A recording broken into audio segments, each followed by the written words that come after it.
what do you make of how Tanzania is handling those reports of Ebola? The WHO is accusing them of not making the test results available to them. Well, only the implication of any incident in any country in Africa has far-reaching ramifications for the country, development, tourism, all others. And it will be really unfortunate to have any incident next door in Tanzania, Kenya. So I suppose what is happening is the government is being very cautious unless they are very definite of the incident itself. I think that's what's happened. Okay. And it's appropriate to do that. You think so? Yes. Do you agree, Hashi? Well, my view, Olive, is that the Tanzanians have bungled this whole thing. And Ebola, Olive, is a very serious disease. And this issue has been on the newspaper for the last 2 to 3 months. You're aware that the Tanzanian authorities have refused the World Health Organization to come inside and check on a person who passed through Moshi, Mwanza, and Iringa, I believe, who's suspected to have Ebola and who died and was buried. And there was no post-mortem analysis reports that were given to the World Health Organization. And you know that Tanzania is right next door to the red zone of where Ebola comes from in the DRC. And I think that probably it is better that the Tanzanians come out clean, because Ebola is not a geographical issue. It is not an African issue. It's a world problem. It could easily move from one place to another with lightning speed. And I think the Tanzanian health minister needs to get a handle on this right away. Right away. All right. Dr. Mustafa. Thanks and good morning. Anything to do with public health is a very serious issue, and it's very important that the public actually knows what's going on, because if by any chance the Ebola, which is highly contagious, gets into the population, particularly in the densely populated areas, Vingunguti, Kariakoo, and those areas, then you're going to see people being infected in their thousands. And so it's very important that Tanzanian authorities actually have this, make it public, just in case there's going to be an outbreak. But I'm not surprised that Tanzanian authorities have taken that decision. I think it's their policy. It's the policy of government in Tanzania normally to keep this kind of stuff under wraps in order not to scare, which in my view is counterproductive. And it's a wrong thing to do. I go back and you can see parallels here with the way they're handling terrorism. For a very long time, Tanzania has never actually accepted that there are terrorists in Tanzania operating there. They kill them, they arrest them, they apprehend them, but the word they use, and they normally say they don't have magaidi or terrorists, the word they use is actually wameshika majangili. So, and the reason for that, which I understand, is not to scare people. To mean? Majangili is, these thugs who go and rob people, kill people like Superpower and others. These are, your normal thugs in the streets. And the reason for that is that if they say they're terrorists, they're going to scare away tourists. And I'm suspecting in this case also, if they say there's Ebola in Tanzania, tourists will not go there. So they look at many factors, I believe, but if in terms of public health, I think it's a wrong approach. All right. Irungu? So good morning, Kenyans, and nice to see you, Olive. So I think the first thing we need to say really is that Ebola is to our generation what the Black Plague was to the Europeans back in the Middle Ages. It's really for a slightly earlier generation. It's what HIV/AIDS was, and actually what we learned from HIV/AIDS is silence kills, and particularly where you have public health silence, it is a disaster.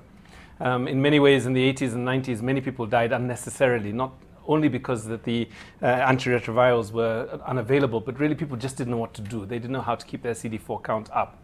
And I think this is the lesson that we must bring to Ebola. So there is a teachable moment really for Tanzanians, that actually sweeping this under the rug may allay public anxiety, but it will not keep people safe. And I think for Kenyans, we shouldn't see this as a neighboring issue.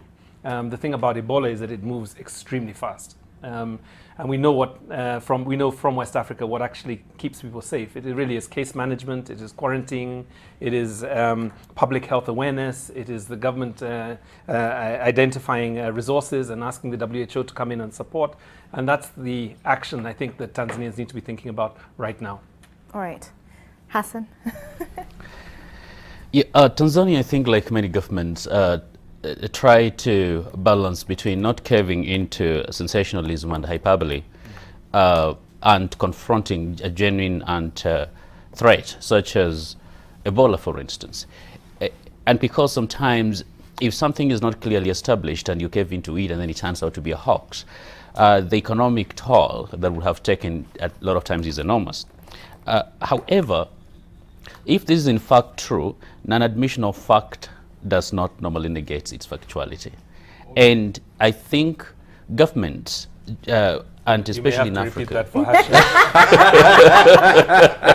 It's too early in the morning for clever sentences. Yeah, governments, especially in this region where we come from, Ebola has been real. You know, in case of any chance that actually someone could potentially be having or walking around with Ebola, that is something that has to be investigated because it's extremely and highly contagious.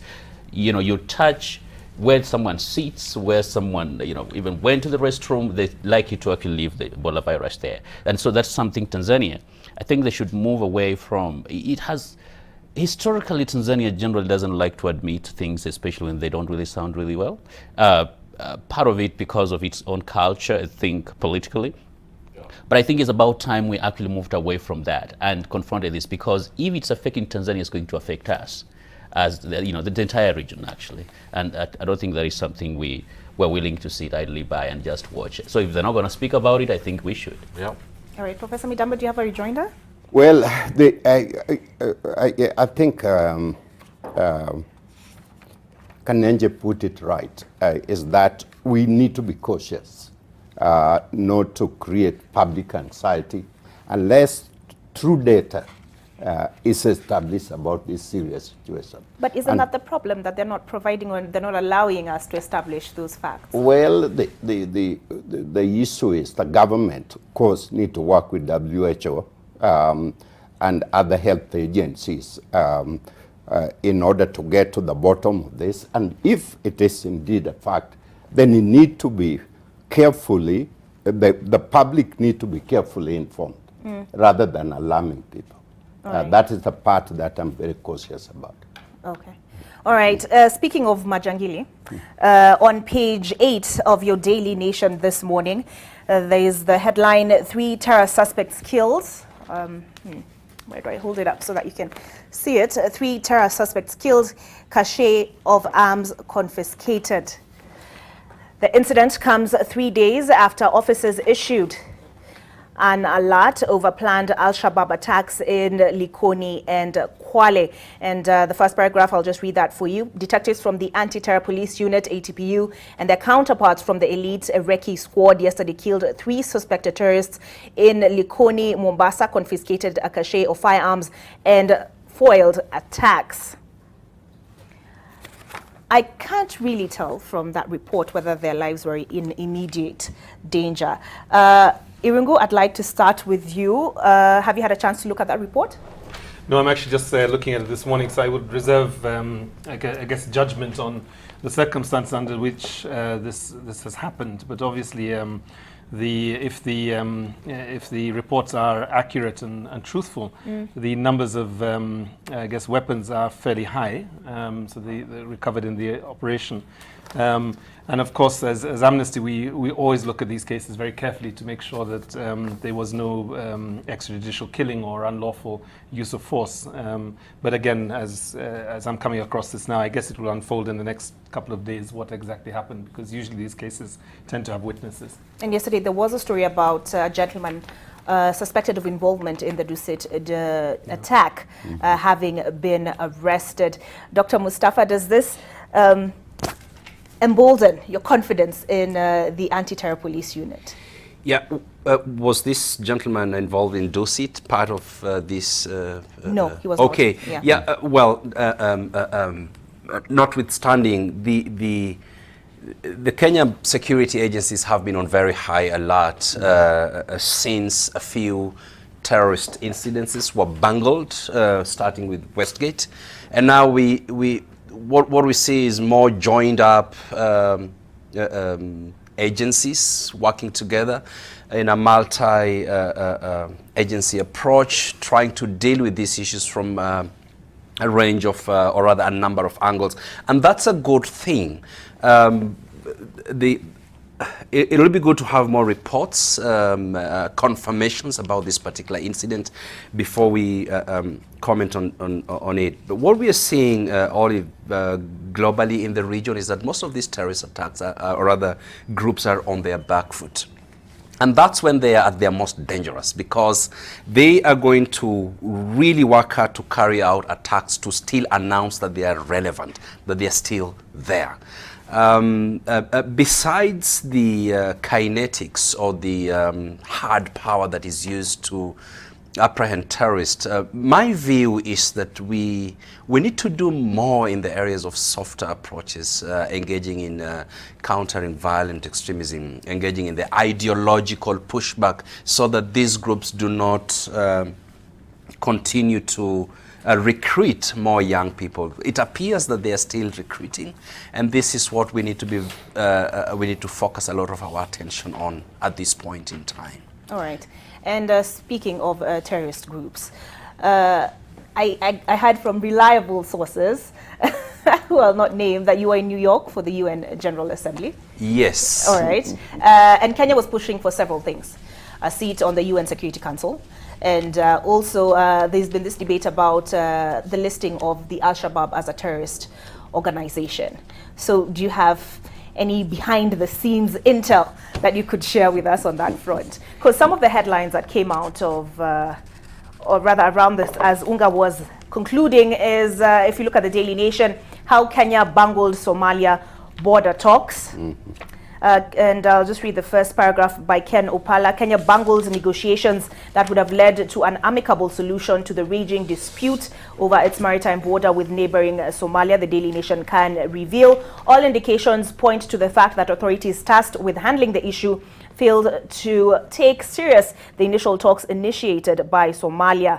And it goes on and on and on. So how did Kenya perform? I'll start first with the attempt, or rather the push, to have Somalia listed, the Al-Shabaab listed as a terrorist organization. Yeah, thank you, Olive. First of all, with regard to, of course, the maritime dispute, and it's true that much earlier you have lethargic officials, as it's put here on the editorial page. You know, they basically bungled this issue of the, they took it too lightly, the issue of the maritime dispute between Kenya and Somalia. And Kenya is paying the price today for this bungling up of this matter. With regard to Al-Shabaab's listing as a terrorist group, it's a very murky discussion, actually. And Kenyans still cannot understand why some members in the United Nations Security Council actually blocked the Kenya's quest to list Al-Shabaab as one of the terrorist organizations by the United Nations itself. And this, not understanding this is actually compounded by the fact that the very superpowers, or some members of the Security Council, are actually fighting Al-Shabaab as a terrorist organization, and they do not wish to see it listed as a terrorist organization. So there are quite a number of issues here that are not explained. And I may understand this is my own personal view. I think the United States of America is planning to open up negotiations with Al-Shabaab, and therefore perhaps not listing them as a terrorist organization will make it easier for them to negotiate with them. You know, when you negotiate with a terrorist organization, you kind of offer them legitimacy. And maybe this is coming out of its realization that it has failed in Afghanistan. The US is negotiating with the Taliban in Doha today after fighting for all these years, 18, 19 years, with spending $800 billion US dollars with an outcome that we can say is a stalemate in Afghanistan. So maybe it's a change of tactics. I don't know how it's going to work. We've always said and maintained since 2007-8 that, you know, talk to these guys, isolate the moderates within Al-Shabaab itself, and get the hardliners to a corner and deal with them as they should be dealt with. With regard to Kenya's quest for membership at the Security Council, I paid a visit at the Kenya's mission in New York, just across the United Nations. A bevy of activities going on there. I think Kenyans are looking forward. The diplomats there, I saw them, they're working very hard to push for Kenya's case at the United Nations. Kenya has a very good case, with Africa Union actually having supported or voted to have Kenya as its preferred candidate at the United Nations Security Council. So, but the voting for this is coming up next year. It's not. It's not at this point. So this time, this was what, canvassing? This was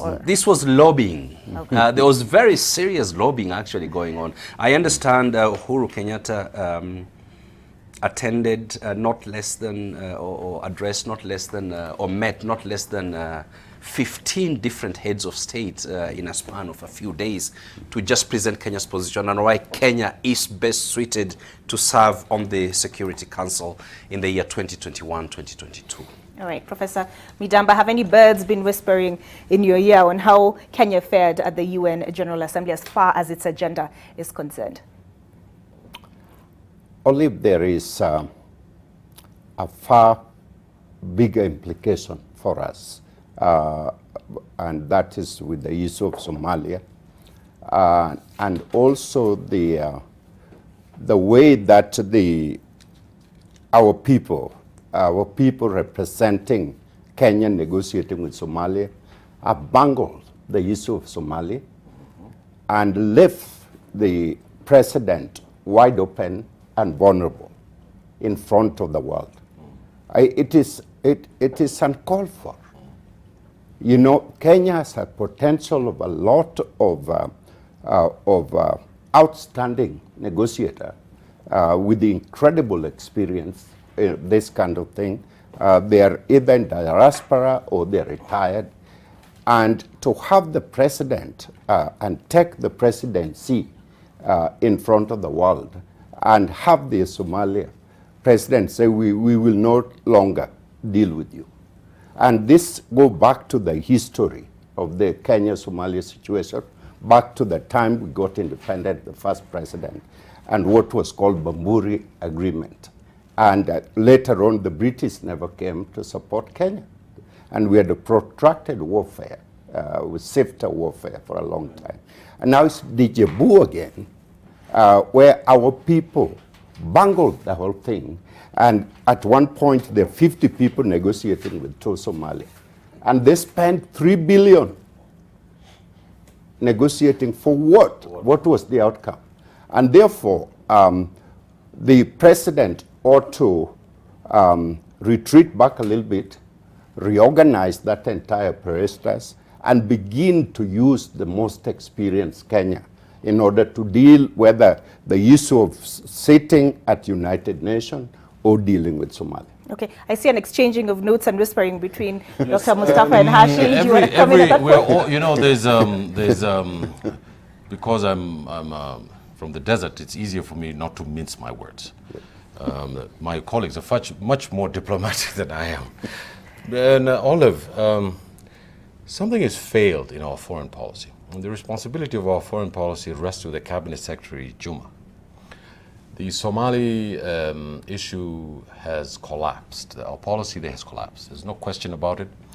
The president was embarrassed in the United Nations when President Farmajo flatly told him that nothing was going to change. I think that it is time for the president to review his options on this matter, because we cannot have this relationship with Somalia, and we cannot have Kenya go back to The Hague again. The Foreign Office here has bungled this issue from beginning to end, and people have to be held accountable for it. We come here to speak about the fundamental political, economic, and diplomatic issues of this country. And if we cannot say such things on national television, we have no business coming to this place. We might as well stay at home or write an op-ed piece.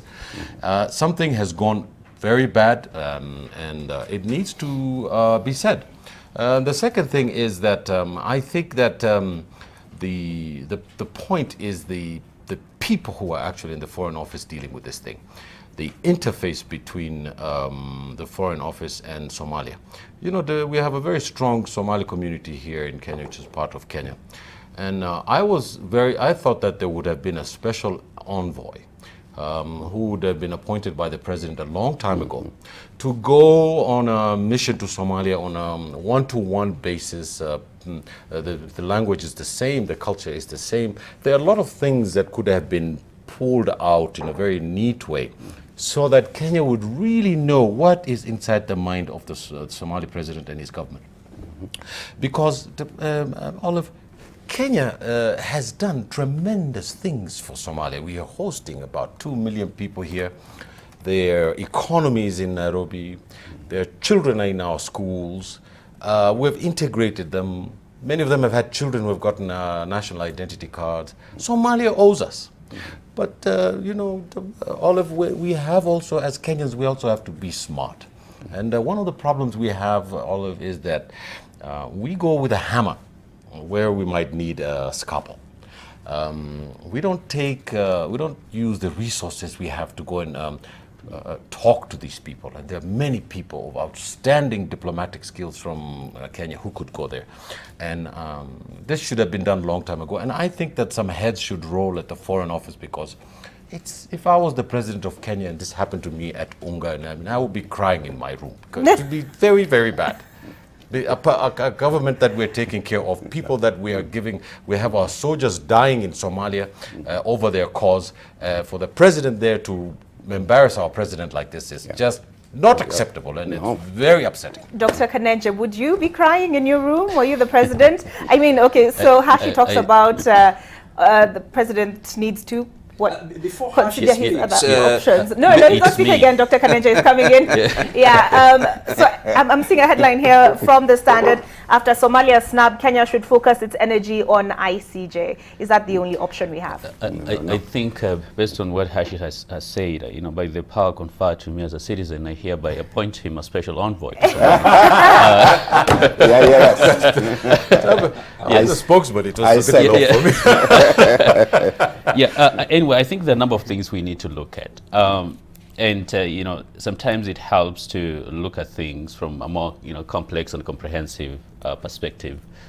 You know, first of all, I think the president tried his best in giving that speech. I watched it from the beginning. I felt that our media did not cover it sufficiently the following day. Okay, and I want to let people know that while the CS and the PAs were keen watching the president give the speech, I think some delegation of Kenyans were busy taking selfies. Yep. We saw you. Yep. You need to know that. We saw you. True. Yes. Yes. Please don't embarrass us next time. It doesn't look good. But of the editorial about Kenya bunkering these talks with Somalia, you know, it's going back to 2014, you know, way back. That happened, you know, there are a lot of mishaps that, you know, were done. But this is where we are today. And generally, that is where I tend to focus on. Now, was the president wrong to extend a hand of friendship It was perfectly fine. That is what it's supposed to do. And in a forum such as the United Nations General Assembly, that is actually the kind of speech I expected the president.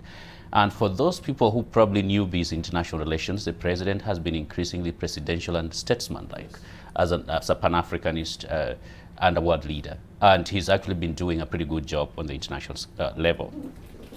Now, I didn't expect that the Somalia, especially Farmajo, the president of the Republic of Somalia, is going to say, well, now let's talk.